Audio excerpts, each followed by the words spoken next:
cannot see. He will make a way from me. He will be my guide, hold me closely to his side, with love and strength for each new day. He will make a way. He will make a way.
Shalom Lifehouse Family.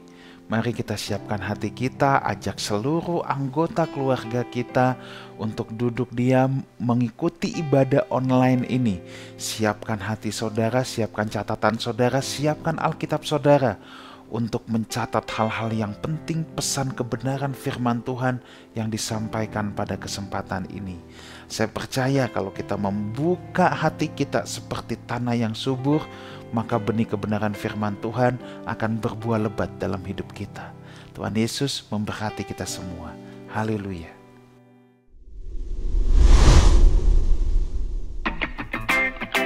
Shalom Lifehouse Family.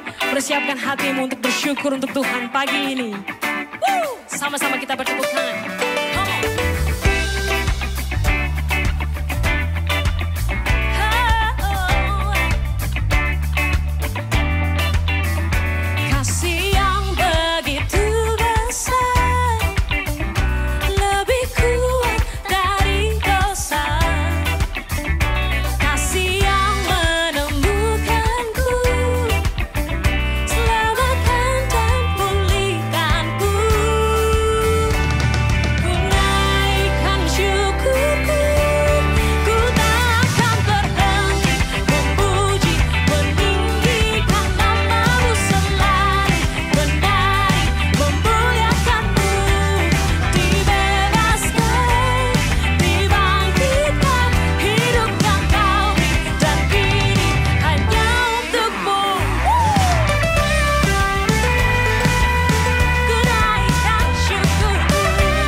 Kasih di dunia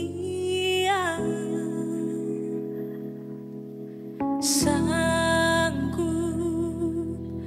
menerima diriku apa adanya selain kasih-Mu, Yesus.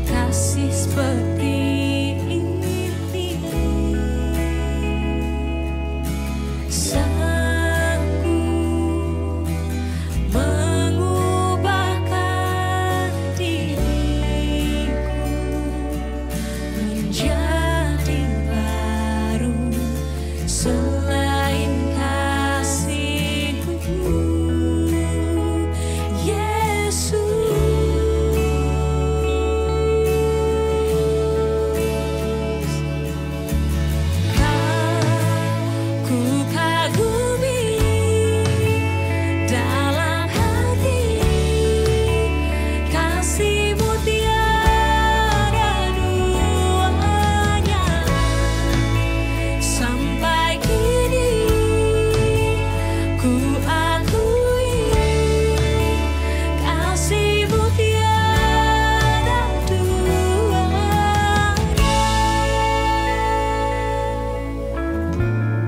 Takkan ada lagi, takkan ada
Happy anniversary yang pertama. Selamat ulang tahun untuk Lifehouse Community yang pertama. Happy birthday untuk Lifehouse Community. Happy anniversary Lifehouse Community. Selamat ulang tahun kepada Lifehouse Community Church. Selamat ulang tahun untuk komunitas Lifehouse. And happy first anniversary untuk Lifehouse Community. Selamat ulang tahun untuk Lifehouse Community. Happy first anniversary bagi Lifehouse Community. Selamat ulang tahun, Tuhan Yesus memberkati. Selamat ulang tahun yang pertama untuk Lifehouse Community. Selamat ulang tahun buat Lifehouse, Tuhan Yesus memberkati. Happy birthday to you, Lifehouse. Terima kasih. Selamat ulang tahun yang pertama. Happy first anniversary buat jemaat ini. Tuhan Yesus menyertai kita semua. Amin. Happy first anniversary for Lifehouse Community. Selamat ulang tahun kepada Lifehouse Community yang pertama. Selamat ulang tahun GSKI Lifehouse yang pertama. Selamat atas 1 tahun berdirinya GSKI Lifehouse Community.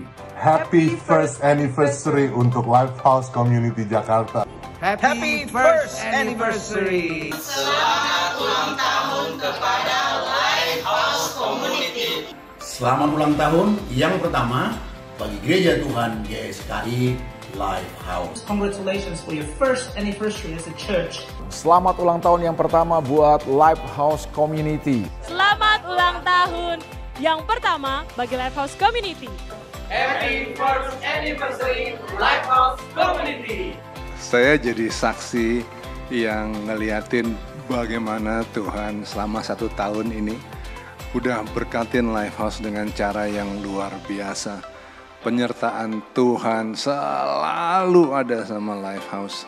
Dan aduh, kalau udah begini ya, saya cuma bisa ingetin, ayo Lifehouse, maju terus, bermanfaat terus buat kepentingan kerajaan Tuhan, bermanfaat juga buat orang-orang sekeliling. Happy anniversary Lifehouse dari kami berdua. Shalom, saya mengucapkan selamat ulang tahun yang pertama kepada Lifehouse Community. Dengan motto yang saya tahu selama ini, tetap memberkati banyak orang. Amin. Saudara sekalian, Lifehouse adalah bagian dari gereja suara kebenaran Injil. Para pelayan-pelayan Tuhannya adalah bagian dari hidup kami. Kami tetap menjadi satu dalam Tuhan dan sama-sama berjuang untuk kepentingan kerajaan surga. 1 tahun Tuhan telah menunjukkan berkat, kemurahan, rahmat, anugerah dan pengurapannya bagi Lifehouse. Saudara, tetaplah setia di gereja ini. Berprinsiplah bahwa gereja ini, Lifehouse, adalah gereja terakhir saudara sebelum saudara dijemput pulang ke rumah Bapa. Maju terus Lifehouse. We love and support you. Happy anniversary Lifehouse Community. Saudaraku, tanpa terasa 1 tahun kita telah lalui bersama. Sekalipun kita belum banyak bisa bertatap muka secara formal, tetapi saya tetap mengucap syukur atas anugerahnya. Tuhan masih memberikan kita kesempatan untuk boleh menjadi bagian dalam pelayanan tubuh Kristus yang luar biasa ini. Dan juga tentunya saya mengucap syukur atas dukungan Bapak Ibu Saudara sekalian. Kita boleh banyak bekerja, boleh banyak melayani dalam pembangunan tubuh Kristus ini. Lifehouse Community tetap akan berkomitmen yang pertama-tama pada pelayanan keluarga. Karena saya percaya membangun keluarga harus menjadi yang terutama dulu sebelum kita menjadi berkat di luar sana. Dan yang kedua tentunya kita tetap berkomitmen untuk terus memperlengkapi saudara semua untuk menjadi berkat dimanapun saudara berada. Happy anniversary, God bless you all.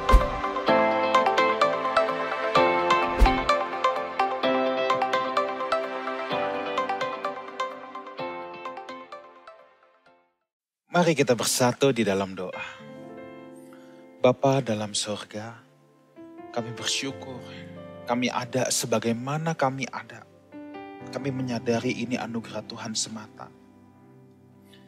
Tanpa kami sadari, 1 tahun sudah waktu berlalu. Dan kami masih begitu nyata melihat penyertaan Tuhan atas komunitas ini. Atas komunitas Lifehouse. Itu sebabnya Bapa, kami terus lapar dan haus terus menantikan apa yang menjadi didikan, arahan, nasihat daripada Bapa sendiri. Roh Kudus, Engkau Guru kami yang agung, teruslah menuntun di tengah-tengah kami. Kami tidak dapat jalan sendiri tanpa Roh-Mu. Terima kasih Bapa. Dalam nama Tuhan Yesus kami berdoa. Amin. Shalom Bapak Ibu Saudara sekalian. Pertama-tama saya hendak mengucapkan happy first anniversary untuk Lifehouse Community. Saudaraku, tidak terasa 1 tahun sudah kita melalui semua ini. Kita memang baru kebaktian tatap muka 3 kali. Tanggal 1, tanggal 8, tanggal 15 Maret tahun 2020.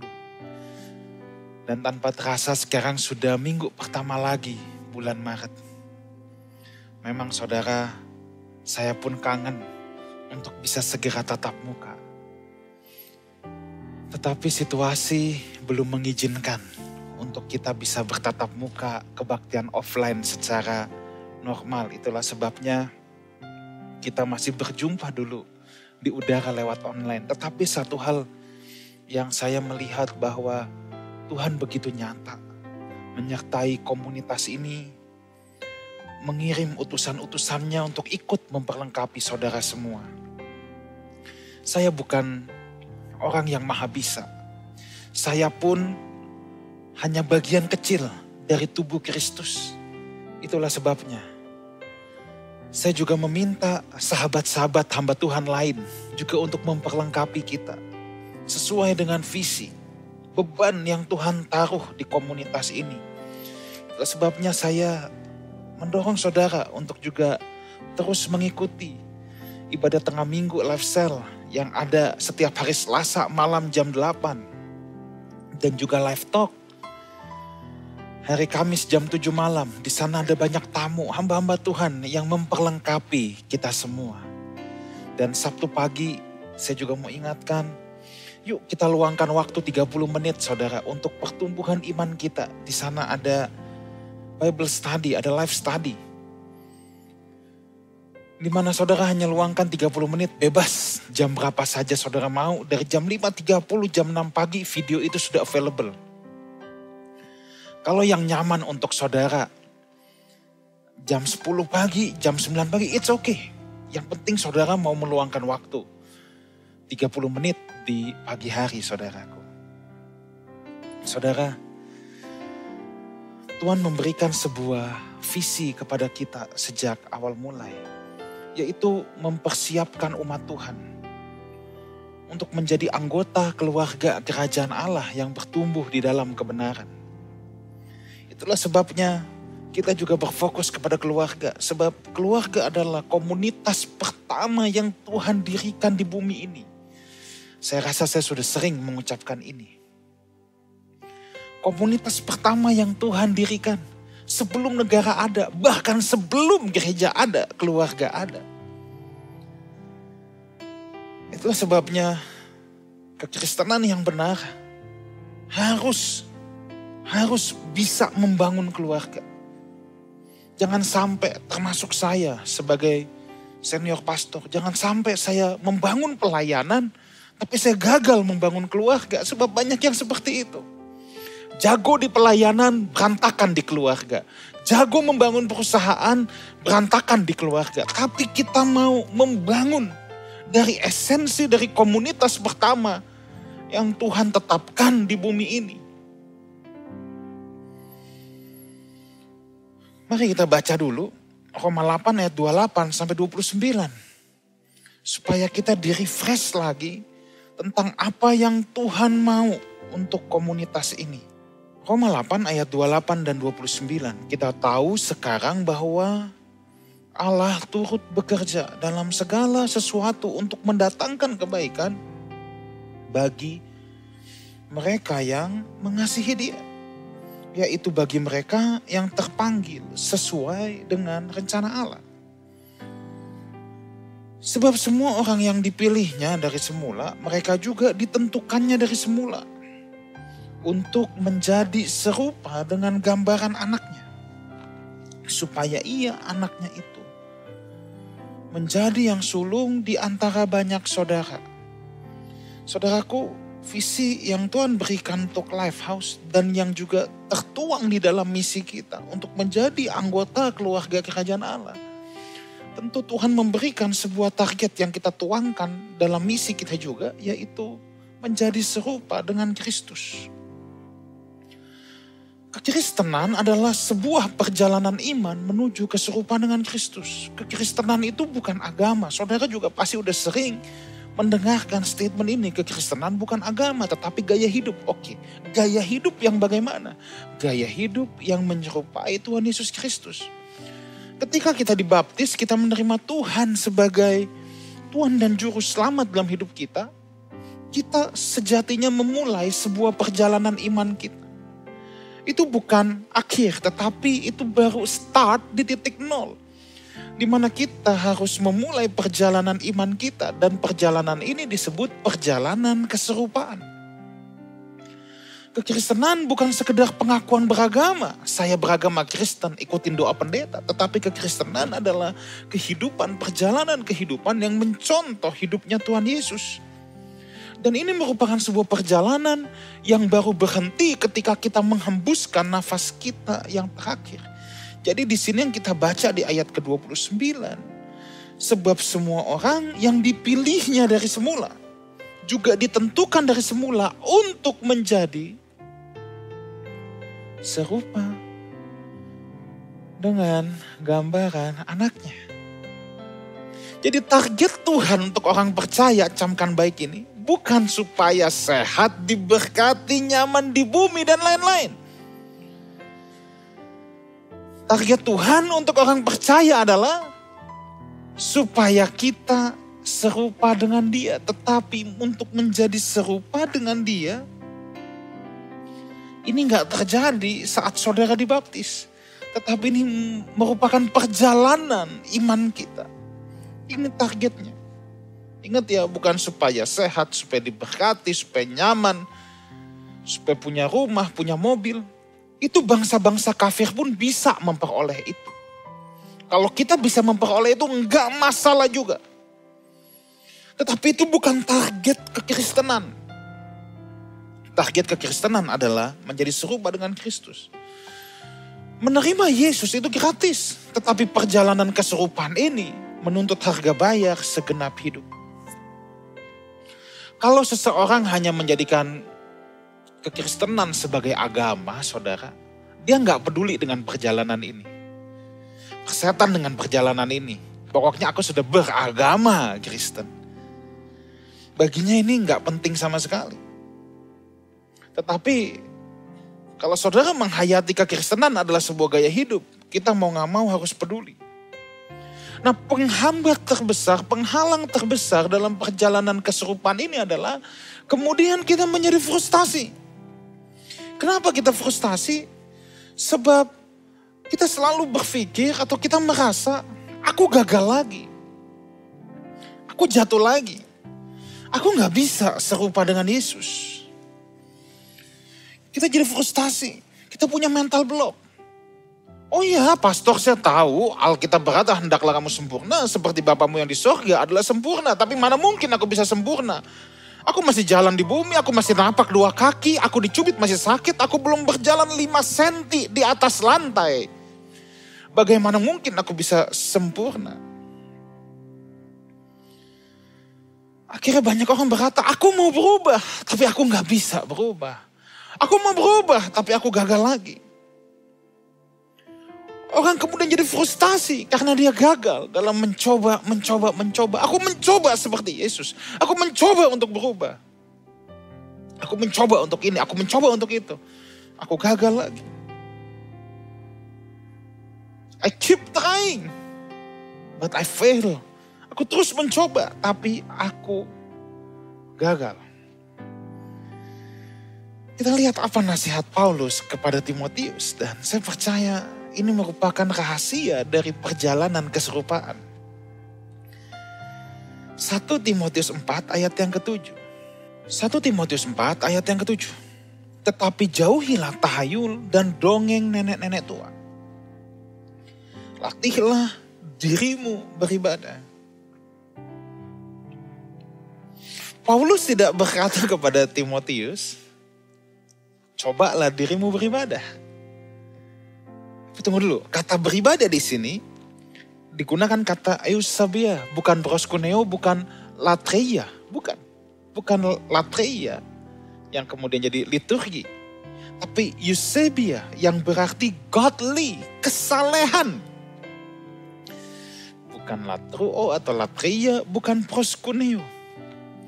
Dan di sini Paulus berkata, latihlah, exercise, latihlah, bukan cobalah. Coba kita ganti kata beribadah jadi kesalehan, keserupaan. Karena eusebia, godly.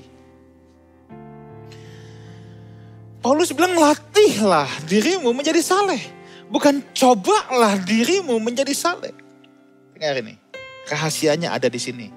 Kita harus berpindah dari mencoba menjadi berlatih. From trying to training. Mungkin saudara bilang, pastor, jangan main kata-kata deh, kita capek. No, ini bukan permainan kata-kata. This is about mindset. Itulah sebabnya pembaharuan pertama juga adalah pembaharuan budi. Roma 12 ayat yang kedua, berubahlah oleh pembaharuan budimu. Mindset dulu yang harus diganti. Gagal merubah mindset, pasti gagal menghidupi. Gagal merubah mindset, pasti gagal menghidupi. Orang jadi frustasi karena dia hanya keep trying. Tapi kita harus berpindah dari trying to training. Dari sekedar mencoba menjadi berlatih. Apa bedanya? Yang pertama, trying atau mencoba tidak punya goal. Hanya mencoba. Tapi training pasti memiliki goal. Orang yang hanya mencoba itu biasanya nggak punya tujuan. Namanya juga hanya mencoba. Iseng-iseng berhadiah. Berhasil syukur, nggak berhasil ya sudah.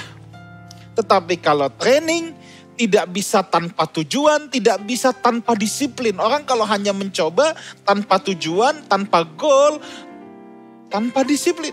Tetapi kalau training harus ada disiplin.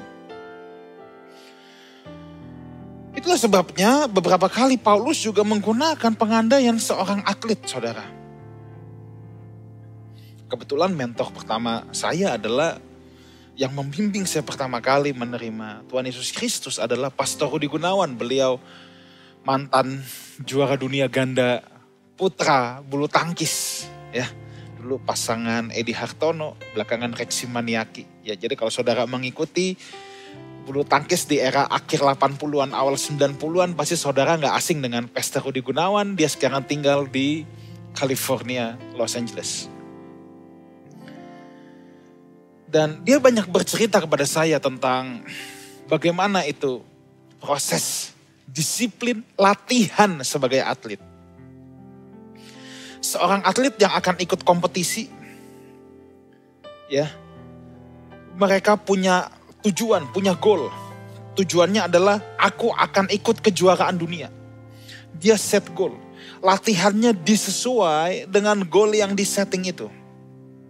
Mereka fight, berjuang untuk sesuatu apa yang mereka anggap penting. Kejuaraan dunia itu sangat penting. Dari 200 juta lebih, hampir 300 juta orang Indonesia, mereka yang dipilih untuk mewakili Indonesia. Makanya kejuaraan itu sangat penting. Ini bukan cuman asal tepok-tepok main, asal nyoba-nyoba keluar keringat. Enggak, ini akan mewakili negara. That's why this is very important. Saudara harus menyadari bahwa kita punya spiritual assignment. Spiritual assignment punya tugas dari sorga. Ini lebih penting dari sekedar mengikuti kejuaraan dunia. Itulah sebabnya kalau mereka akan mengikuti kejuaraan dunia, mereka harus serius berlatih untuk itu. Karena kita punya spiritual assignment from heaven, kita juga wajib mengikuti set latihan yang ditetapkan untuk itu. Makanya Paulus bilang ke Timothy, bukan cobalah jadi godly. Enggak, berlatihlah jadi godly. Apa itu training, saudara? Kalau saya boleh berikan definisi training atau latihan adalah melakukan yang bisa kita lakukan hari ini supaya saya bisa melakukan lebih lagi esok hari. Saya ulang lagi. Definisi training adalah saya melakukan apa yang bisa saya lakukan hari ini supaya besok saya bisa lebih baik lagi. Latihan adalah konsisten melakukan apa yang saya bisa lakukan hari ini. Itu latihan. Konsisten melakukan apa yang bisa saya lakukan hari ini. Kita menjadi frustasi kenapa saya belum berubah. Karena kita berkutat pada theology of trying. Kita hanya mencoba. Sebab banyak orang hanya berkutat pada theology of trying. Saya coba jadi orang baik. Saya coba untuk tidak berkata kasar. Saya coba untuk luangkan waktu untuk anak-anak. Saya coba baca Alkitab. Saya coba gak malas. Saya coba ini, saya coba ini, saya coba ini, saya coba ini. I just keep trying. Tanpa goal, tanpa tujuan. Tetapi orang yang dalam latihan itu tidak sekedar mencoba, tapi mereka punya sebuah kedisiplinan. Mereka melakukan apa yang bisa mereka lakukan hari ini untuk supaya besok bisa melakukan lebih lagi. Mereka punya set-set latihan. Kalau saudara disuruh angkat beban, 50 kilo bisa gak? Gak bisa. Berat. Oke, bisanya berapa? 25. Ya udah. Kalau orang yang hanya just trying, 50 kilo. Ya udah. 25 kilo doang bisanya. Udah ya, saya udah coba. Gak ada konsistensi, gak ada disiplin. Nanti baru coba angkat lagi 1 bulan lagi. 25. Kan gue dari dulu udah bilang emang cuma bisa 25. Itu orang coba. Kalau orang training tuh gini. 10. Saya lakukan yang bisa saya lakukan hari ini. Besok lagi. 10 lagi. Lusa mulai ditambah. Kiri 1 kilo, kanan 1 kilo. 12 sekarang. Bisa. Punya kedisiplinan, punya goal. Saya harus sampai 50. Lama-lama bisa. 1 tahun lagi yang dalam latihan udah bisa 50. Yang 25 dari dulu gue kan juga udah coba. Bilang cuman bisa 25. Gak percaya deh. Because only trying. Saya hanya coba. Mindsetnya bukan mindset latihan. Semua atlet harus punya mindset latihan. Kalau bulu tangkis tadi. Wah gimana backhand kenceng. Sampai ke baseline paling belakang. Kan kita kalau lihat pemain itu, dulu saya pernah lihat Stephen Curry. Lagi pemanasan, buset itu udah kayak akrobatik. Kayaknya dia mau lempar bola dari manapun. Itu pemain basket NBA. Lempar bola dari manapun bisa masuk. Kok kayaknya enak banget ya. He is on training.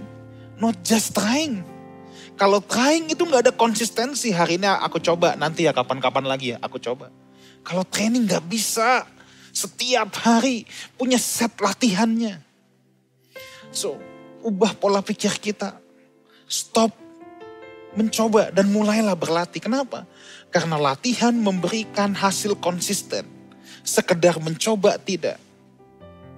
Trying atau mencoba tidak akan menghasilkan perubahan dalam jangka panjang. Hari ini coba. Besok coba. Lusa coba. Kalau gak bisa frustasi. Tetapi training memiliki perbedaan tajam dan perspektif. Dan itu yang akan menghasilkan perubahan jangka panjang. So, yang pertama, trying gak punya goal. Sekedar mencoba gak punya goal, tapi training punya goal. Yang kedua, trying adalah percobaan dengan minimal komitmen. Setengah hati. Trying. It just try. It just a wish. Moga-moga bisa. Tidak ada real komitmen dalam percobaan. Kalau pemain sepak bola tarkam antar kampung itu hanya mencoba. Tapi kalau pelatnas gak bisa hanya mencoba. Dia dalam latihan. Kalau hanya mencoba boleh ya, boleh tidak, setengah hati. Tapi kalau training harus segenap hati dan komitmen tinggi. Makanya ada yang dibilang semangat juangnya tuh fighting spiritnya siap mati di lapangan. Kalau cuman main tarkam mah gak usah. Dapat hadiah aja juga kagak. Paling mentok kalau lomba 17-an dapat hadiah kulkas. Tapi kalau lagi punya tugas khusus dari negara, membela nama negara, wah itu siap mati di lapangan. Apalagi kita punya spiritual assignment from heaven. Trying adalah pencobaan dengan minimal komitmen. Tapi training harus dengan segenap hati dan komitmen tinggi. Makanya dulu saya kalau diceritain Pastor Rudi Gunawan saat dia berlatih di Pelatnas. Itu ada komitmennya saudara. Setiap hari harus latihan berapa jam. Itu ada komitmennya. Nggak bisa ngasal. Kalau coba nih, hari ini aku mau latihan. Besok males, masuk selimut. Tapi kalau yang namanya latihan nggak bisa. Dia punya komitmen tinggi. So, trying minimal komitmen, setengah hati. Tapi latihan harus sepenuh hati. Latihan itu harus mengeluarkan semua kemampuan. Makanya ada pepatah gini. Kita jangan ngelihat mereka hanya 1-2 jam di arena pertandingan. Kemenangan mereka dimulai itu sudah dari bertahun-tahun sebelumnya ketika mereka berlatih. Kemenangan dia tidak dimulai saat mereka bertanding. Tetapi kemenangan mereka dimulai dari saat mereka jauh sebelumnya. So yang ketiga, trying atau mencoba tanpa strategi, nggak punya game plan. Tetapi training harus memiliki strategi atau game plan. Seperti tadi yang saya bilang, bisa nggak angkat 50 kilo? Nggak bisa. Dibuatkan strategi, dibuatkan game plan.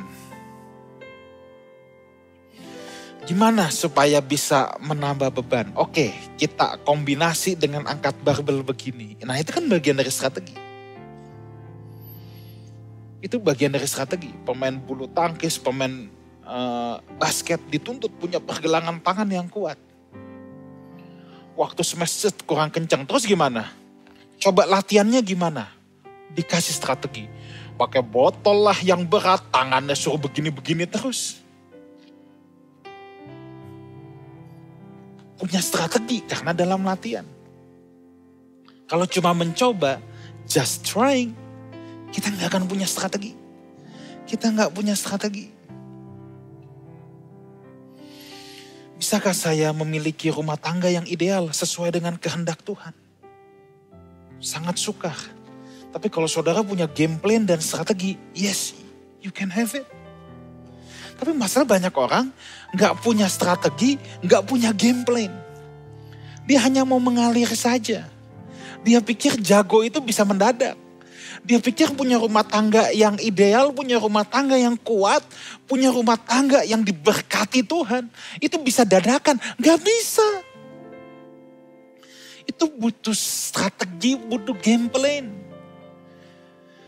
Makanya ada banyak orang yang datang ke saya, pastor saya mau kawin. Lalu, saya mau minta diberkati pastor. Oke, lalu, ya pastor bisa kan keluarin suratnya. Wait. Soal surat itu gampang, tinggal tanda tangan. Yang sulit itu adalah mengatur strategi dan game plan. Bagaimana supaya pernikahan saudara menjadi pernikahan yang berkemenangan di dalam Kristus. Ini yang sulit dan ini butuh strategi dan game plan. Ini gak bisa pakai teologi just trying. Udah kita mengalir aja kemana roh Tuhan memimpin. Nanti kalau bahagia ya syukur, nggak bahagia ya udah. Ini namanya beli kucing dalam karung. Dan nggak bisa, ini harus diusahakan, harus di planning, harus punya game plan-nya. Makanya ada premarital counseling. Tapi pastor saya nggak sempat ikut, ya udah carilah pendeta lain. Saya juga nggak mau. Saya ini bukan imam profesional untuk mengeluarkan akte nikah. Tapi saya pelatih, I'm a trainer.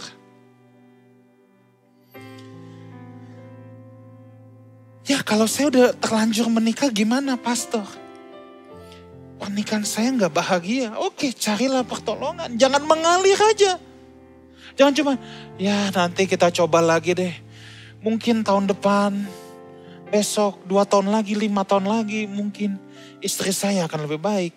Mungkin suami saya akan lebih baik. No, you don't have a game plan. Saudara gak punya strategi. Saudara gak punya game plan. Saudara mengharapkan hasil yang berbeda. Gak bisa. Albert Einstein berkata, orang gila adalah, ini Albert Einstein yang ngomong, bukan saya yang ngomong. Orang gila adalah orang yang melakukan hal yang sama, berulang-ulang, mengharapkan hasil yang berbeda-beda. Itu gila. Kata Albert Einstein. You just keep trying, you just keep trying. Saudara hanya mencoba.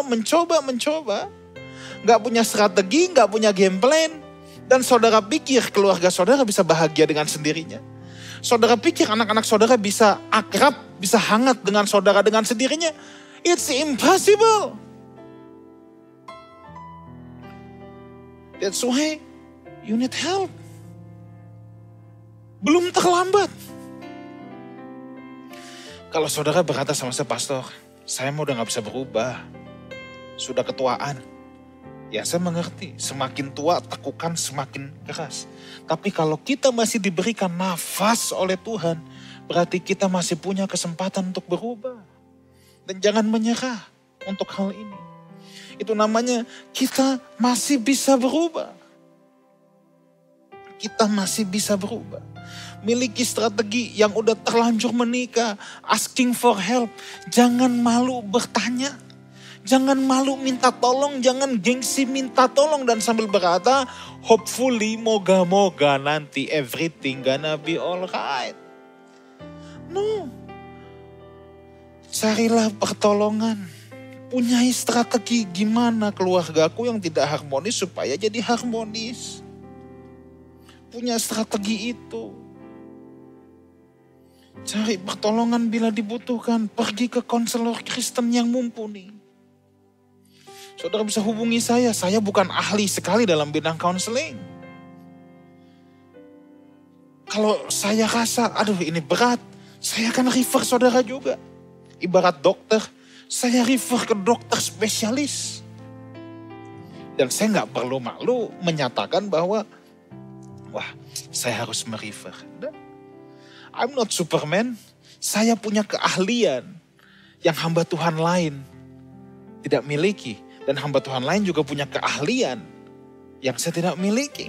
Dan saya harus saling menundukkan diri, saling merendahkan hati. Untuk bisa bekerja sama dalam tubuh Kristus ini.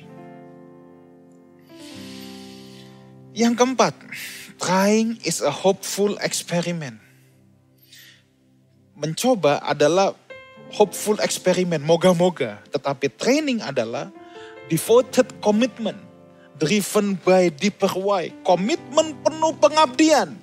Yang didorong pengertian mengapa. Training itu didorong komitmen deeper why yang menyatakan siapa kita. Kalau orang hanya coba-coba, dia nggak tahu dirinya siapa, dia nggak jelas identitasnya. Ya udah asal coba aja, makanya moga-moga bisa.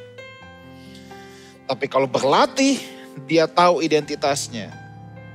Orang yang dikumpulkan di pelatnas, bersiap menghadapi kejuaraan dunia, dia tahu siapa dirinya. Aku atlet nasional, itu identitasnya. Driven by deeper why. Aku ada di sini, aku harus berlatih karena aku atlet nasional. Dia tahu identitas siapa dirinya yang sebenarnya. Driven by deeper why. Aku ada di sini karena aku harus membela kehormatan bangsa. Aku ada dalam set latihan ini karena aku ada spiritual assignment from heaven. Itulah yang mendrive mereka, saudara. Kalau enggak mau ngapain capek-capek. Itulah sebabnya Alkitab berkata dalam Yohanes 1 ayat yang ke-12. Barang siapa yang percaya, ia diberikan hak untuk menjadi anak Allah. The deeper way-nya dulu saudara harus temukan. Saudara diberikan exousia, hak untuk menjadi anak Allah. Ini the deeper way-nya saudara. Kenapa aku harus latihan keserupaan? Kenapa aku harus mengejar keserupaan? Sebab identitasku adalah anak Allah. Itu sebabnya mindset kita harus berubah. Kita bukan mencoba mendapatkan pernikahan yang baik. Tetapi kita adalah pasangan ilahi in training. Pasangan ilahi dalam pelatihan. Bukan saya hanya sekedar mencoba menjadi orang tua yang baik, moga-moga bisa, tetapi I'm a godly parent in training. Saya orang tua ilahi yang dipercayakan Tuhan membesarkan anak-anak saya dan sedalam pelatihan untuk itu. Itulah sebabnya kita tidak sedang mencoba menjadi sesuatu yang berbeda. Kita sedang dikembalikan ke identitas semula kita sebagai anak Allah. Itulah sebabnya kita dalam latihan untuk menyerupai apa yang Tuhan katakan, yaitu gambaran anaknya. This is the mindset yang saudara harus miliki. Bahwa saudara dalam pelatihan, you are not just trying, tapi saudara dalam pelatihan. Miliki strategi, miliki game plan. Aku gak sabaran, aku senang marah. Solusinya bukan cuman, aku gak boleh marah lagi. Aku coba ya untuk lebih sabar. It will end up with frustration. Saudara akan jadi frustasi.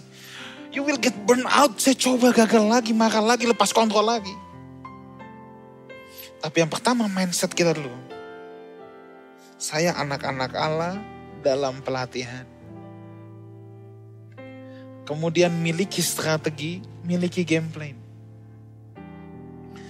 Saudara tahu, misalnya bagian X, saudara ditoel, ini nih saya sedang bicara praktis. Saudara ditoel, saudara akan cepat naik darah, tensi 5.000 langsung.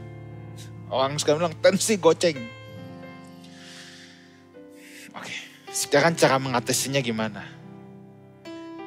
Taruh di mindset, I'm on training. Next time ada sesuatu yang memancing saya gak boleh cepat bereaksi. Saya bangun dulu berdiri, tarik nafas yang banyak. Jalan dulu mondar-mandir, diam dulu berapa menit. Contoh strategi. Atlet yang sedang bertanding itu penuh strategi. Makanya kalau dia sudah terbawa emosi, kadang-kala pelatihnya harus tarik dulu ke pinggir lapangan. Diingatkan strateginya, diingatkan identitasnya. Kalau dia mau nurutin daging dia, pas kan seringkali bisa terpancing emosi, mau tonjok lawan. Tapi kalau dia nurutin daging dia akan gagal. Maka dia harus diingatkan, hey, kamu bertanding bukan buat dirimu sendiri. Kamu bertanding untuk bangsamu. Nah, latihan apa yang harus kita jalani? Saya akan tutup dengan ini. 1 Korintus 9 ayat yang ke-24. Tidak tahukah kamu bahwa dalam gelanggang pertandingan semua peserta turut berlari. Tetapi hanya satu orang saja yang mendapat hadiah. Karena itu larilah begitu rupa sehingga kamu memperolehnya.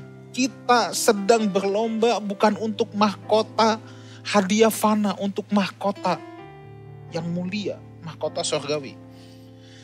Tiap-tiap orang yang turut mengambil bagian, ayat yang ke-25, dalam pertandingan menguasai dirinya dalam segala hal. Mereka berbuat demikian untuk memperoleh suatu mahkota yang fana. Tapi kita untuk memperoleh mahkota yang abadi. Ayat 26. Sebab itu aku tidak berlari tanpa tujuan dan aku bukan petinju yang sembarangan saja memukul. Tetapi aku melatih tubuhku dan menguasainya seluruhnya. Supaya sesudah memberitakan Injil kepada orang lain, jangan aku sendiri ditolak. Kerinduan kita tertinggi sebagai orang percaya adalah memiliki keserupaan dengan Kristus. Tetapi kita hidup dalam tubuh daging ini yang menyebabkan apa yang kita ingini sekarang dengan apa kerinduan utama kita kadangkala saling bertentangan. Aku kepengen jadi serupa dengan Kristus, tapi kalau aku mau nurutin daging, aku nggak bisa. Itu sebabnya saya tadi katakan, latihan apa dulu yang harus kita miliki? Pertama, miliki mindset. Yang kedua, latihan memilih. Memilih apa? Kita harus memilih kerinduan utama kita untuk menjadi serupa dengan Kristus, melampaui apa yang kita ingini saat ini. Ketika Pastor Rudi Gunawan cerita saat dia di Pelatnas Cipayung, setiap jam 4 pagi dia dibangunkan lari naik ke gunung. Dan saya coba menghayati ini. Paulus juga ambil kan tentang atlet. Itu jam 4 pagi saudara. Pasti kalau ikutin daging punya dua pilihan, masuk lagi ke selimut atau bangun. Kalau pemain tahkam, udara lagi dingin dikit. Bobo itu pemain tahkam. Tapi kalau atlet nasional yang dalam camp pelatihan, dia harus belajar memilih apa yang menjadi tujuan utama dia. What we want most over what we want now. Apa yang paling kita rindukan, yaitu menjadi serupa dengan Kristus, melampaui apa yang kita inginkan saat ini. Yang kita inginkan saat ini tidur lagi, kalau contoh atlet tadi. But what we want most is, aku harus memenangi kejuaraan itu. Jadi aku harus bangun. So, ketika kita mau marah, ketika kita gak punya waktu sama sekali buat keluarga, choose what we want most over what we want now. Pilih apa kerinduan kita yang utama, melampaui apa kerinduan kita saat ini. Saya berdoa Life House Community menjadi orang-orang yang serius berjuang dalam pelatihan ini. Hidup saudara di bumi adalah latihan keserupaan. Jangan jadi frustasi sebab saudara ada dalam latihan. Lebih baik saudara gagal dalam latihan daripada gagal dalam pertandingan sesungguhnya. So, orang biasa gagal dalam latihan. Tapi ketika orang berlatih gagal, ayo bangun lagi. Latihan terus sampai bisa. Punya strategi, punya game plan. Ubah mindset kita. Pilihlah apa yang kekal. Perhatikanlah apa yang kekal. Bukan yang kita inginkan saat ini. Bukan yang fana. Tuhan Yesus menyertai kita semua. Kita siapkan hati kita. Masuk ke dalam perjamuan kudus. Masuk ke dalam perjamuan Tuhan. Mari siapkan roti dan anggur. Siapkan apa yang saudara sudah persiapkan. Bisa anggur, bisa Fanta, bisa teh, bisa crackers, bisa biskuit, or whatever. Tundukkan kepala kita ambil waktu 1-2 menit ini datang kepada Tuhan. Kita ucapkan syukur. Bapa dalam surga, kami mengucap syukur untuk setiap kejadian yang dahsyat dalam hidup kami. Kami belajar sesuatu pada kesempatan ini. Bahwa kami ada dalam latihan keserupaan. Latihan untuk menjadi godly, untuk menjadi orang salehnya Tuhan. Bapa, sebentar kami akan memasuki perjamuan-Mu. Kami mau melakukan pemberesan. Kalau ada hal-hal yang tidak layak yang menodai hati Tuhan, kami mohon ampun. Kami mohon ampun. Satu hal Tuhan, kami mau pastikan pengorbanan Kristus tidak pernah menjadi sia-sia dalam hidup kami. Pengorbanan Kristus tidak akan pernah menjadi sia-sia. Semua berkat dan kebaikan yang Tuhan berikan pada kami, kami juga mau bagikan Tuhan untuk orang-orang sekeliling kami. Terima kasih ya Bapa, terima kasih. Saudaraku, angkat roti di tangan kanan saudara. Dan demikianlah firman Tuhan. Sebab apa yang telah kuteruskan kepadamu, telah aku terima dari Tuhan. Yaitu bahwa Tuhan Yesus pada malam waktu ia diserahkan, ia mengambil roti. Dan sesudah itu ia mengucap syukur atasnya. Ia memecah-mecahkannya dan berkata, inilah tubuhku yang diserahkan bagi kamu. Perbuatlah ini menjadi peringatan akan aku. Bukankah roti yang kita pegang ini adalah lambang dari tubuh Kristus? Mari kita makan dengan iman dalam nama Tuhan Yesus.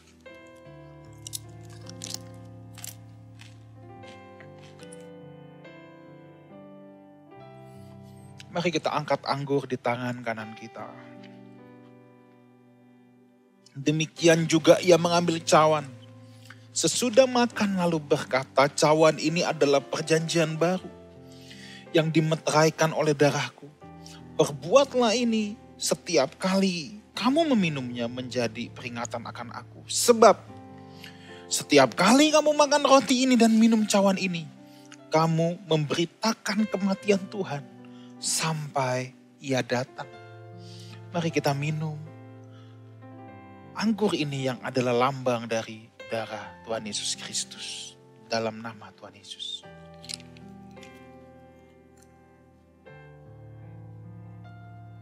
Kita akhiri ibadah ini saudara. Kita angkat kedua belah tangan kita. Kita ucapkan syukur.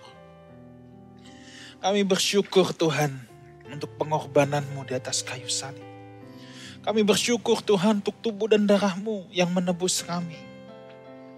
Itulah sebabnya, oleh karena kematianmu di atas kayu salib, yang telah menanggung dosa dan kelemahan kami, kami menjadi optimis bahwa dalam latihan ini, kami memang dipersiapkan untuk menjadi anggota-anggota keluarga kerajaan Allah. Itu sebabnya ya Bapa, itu sebabnya kami mau terus renewing our mind. Kami mau memperbaharui pikiran kami. Kami ada di dalam latihan keserupaan. Kematian Kristus tidak akan pernah sia-sia dalam hidup kami. Justru kami lewat perjamuan ini kami diingatkan, kami harus memberitakan anugerah Tuhan, kematian Kristus di atas kayu salib kepada sekeliling kami. Terima kasih Tuhan atas pengorbanan. Sekarang tetap angkat kedua belah tanganmu. Kiranya diberkatilah apapun yang saudara kerjakan. Sebab saudara mengerjakannya untuk kemuliaan nama Tuhan. Kiranya diberkati keluargamu, sanak familimu, pekerjaanmu diberkati oleh Tuhan. Dan biar berkat dari Allah Bapa, cinta kasih dan kasih karunia dengan Tuhan kita Yesus Kristus, dan persekutuan yang indah dan yang manis dengan Roh Kudus menyertai kita semua sampai Maranatha. Tuhan Yesus datang untuk yang kedua kalinya, menjemput orang-orang yang hidup berkenan kepadanya. Sama-sama kita katakan, amin. Happy Sunday, happy first anniversary Lifehouse Community. I love you all. Saya tetap berdoa untuk kita semua, untuk saudara semua, dimanapun saudara berada. Kiranya kita semua tetap Tuhan bungkus, Tuhan ikat dengan sebuah tali kasih persaudaraan. Dan saya juga tidak sabar untuk bisa berjumpa muka dengan setiap saudara. God bless you all.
Happy anniversary yang pertama. Selamat ulang tahun untuk Lifehouse Community yang pertama. Happy birthday untuk Lifehouse Community. Happy anniversary Lifehouse Community. Selamat ulang tahun kepada Lifehouse Community Church. Selamat ulang tahun untuk komunitas Lifehouse. And happy first anniversary untuk Lifehouse Community. Selamat ulang tahun untuk Lifehouse Community. Happy first anniversary bagi Lifehouse Community.